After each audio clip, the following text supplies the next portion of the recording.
This week, we're talking about Sony's DualSense Edge, Microsoft's potential mobile plans, and some potential bad news for the Series S. So let's just go ahead, together, as a people, and check it out!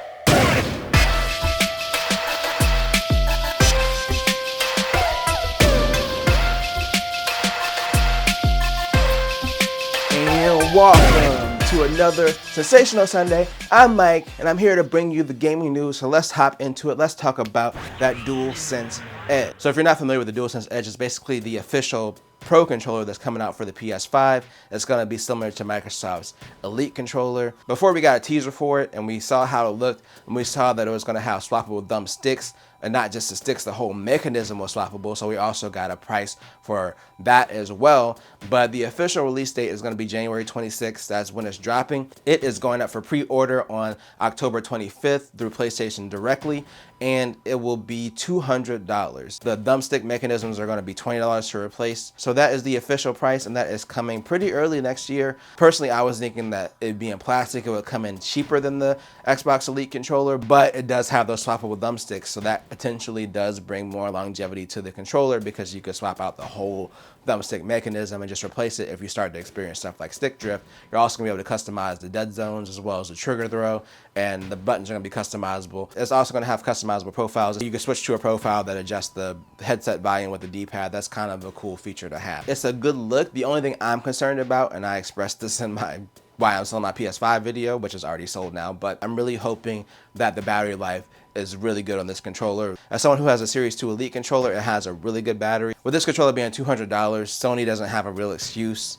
to not put a better battery in there, so hopefully the battery life is way better than they are with the regular controllers. We'll see what the reviews are like when it comes out. Obviously, I'm not going to get one now that I don't have a PS5 anymore, but I'm still going to keep my eye on it to see how it shakes out. Speaking of shaking out, it seems like some developers are trying to shaking out this performance from the Xbox Series S. This whole thing started with the game journalist Jeff Gerstmann, who used to work for Giant Bomb. I'm actually a huge Giant Bomb fan, so I'm already familiar with him. He's now independent. He started the site. He also used to work for GameSpot. He tweeted something along the lines of, the Series X holding back next-gen games kind of seems broken. It doesn't make any sense, basically, because a lot of these games come out on PC where they have to develop it for different hardware. So someone that works in the game industry, a VFX artist named Ian McClure, responded to him and basically said that a lot of developers are tired of developing games for the Series S. They were hoping, I guess, with this generation that the whole split would stop. If you remember last generation, they had to do the same thing with the PS4 Pro and the base PS4, as well as the Xbox One X and the Xbox One S. So according to Ian McClure, they're claiming a lot of developers are trying to get Microsoft to basically drop the Series S requirement because they just said it's too big of a strain on development. Apparently, he also worked on an Xbox Series X/S game called I Am Fish.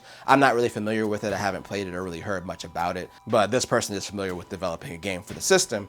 So according to what he says, a lot of developers are not happy about it. Of course, this is just one person's account. There really hasn't been anything else that's been said about it. The other thing this article mentions is that Gotham Knights is capped at 30 frames per second. There's no performance mode, and it was kind of being hinted at that that's because of the Series S, which again, to me doesn't make any sense because this also came out on PS5.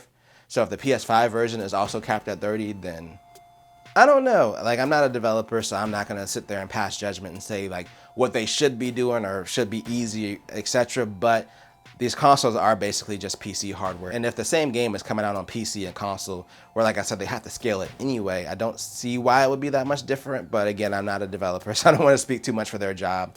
If this is true and developers don't want to develop for the Series S, it could potentially hurt games coming to Xbox in general in the future. So hopefully if this is true, maybe it's not a lot of developers, there's a few of them, because I want the Series S to stick around and be a good value, a good entry-level system. Speaking of good values, in our final story, let's talk about Microsoft and mobile. I mentioned this a few months ago in passing when we were talking about the acquisition, but Microsoft has mentioned that a large part of the reason they want Activision Blizzard is for the mobile side. It was revealed in a filing with the Competition and Markets Authority in the UK that they actually want to start their own mobile store. So the big part of the plan would be buying Activision Blizzard. They would get the king games like Candy Crush and of course Call of Duty Mobile, which are both huge games, and that would kind of be the centerpiece of their store, at least starting off. So yeah, apparently Microsoft's plan is to have their own mobile app store where they can have games and have other developers on there, which I initially thought was a little bit weird, but it's very doable on Android. Obviously on iOS, they don't allow other app stores on the iPhone. I mean, they can't even get a native version of xCloud in the App Store because they don't even allow streaming apps for games in the App Store. Obviously, on iOS, that's not going to happen, but on Android, it makes sense, especially if they partner with somebody like Samsung, who they already have in the past. The version of the Game Pass app on Samsung Store allows you to make in-app purchases, which the Google Play one doesn't because they don't want to pay that royalty fee to Google, whereas Samsung doesn't charge those fees for their store. Plus, with the xCloud streaming coming exclusively first to Samsung TVs, I could see a future where pre-installed on Samsung devices, you get the Xbox App Store. And then also they do technically have their Surface phones. They continue to sell those devices, they can have the store up there too. But there's a lot of opportunity on the Android side for them to partner with some phone manufacturers. Obviously on the iPhone side, we'd be left out as usual, which is nothing new. But I'd be interested to see what that's like if this whole merger goes through, but we'll have to wait and see if this even becomes a thing at all. But you know, it is becoming a thing. Me bringing this video to a conclusion, but let me know what you think in the comments. Are you excited for the DualSense Edge? Do you think the Xbox Series S could really be holding back development for certain games? And would you use a Microsoft App Store on your phone if it was pre-installed? Again, let me know in the comments. I'm getting out of here, but if you enjoyed this video, then make sure to tell a friend, tell a coworker, like, share, and subscribe, and hit the bell notification to be notified when I drop a video. And always do at least 2 things at the same time.